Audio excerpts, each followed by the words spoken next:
Kabayatan iti pan nakaselebrar iti Tobacco Growers Day.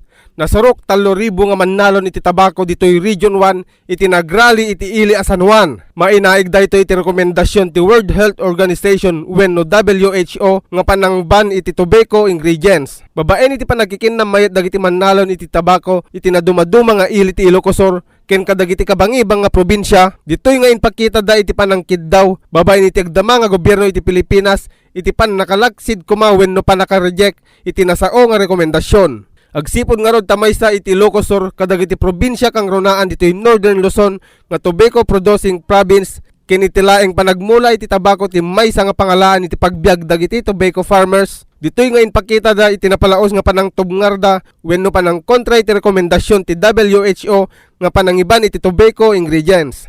Basarmet iti press release, tinasao nga mass action ket gapo iti naiproponer nga guidelines iti Article 9 ken 10 ti FCTC wenno Framework Convention on Tobacco Control.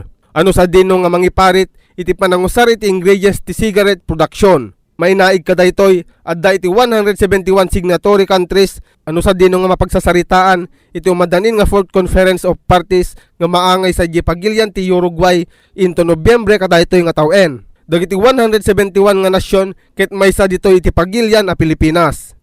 Para ti Presscore, Michael Layante.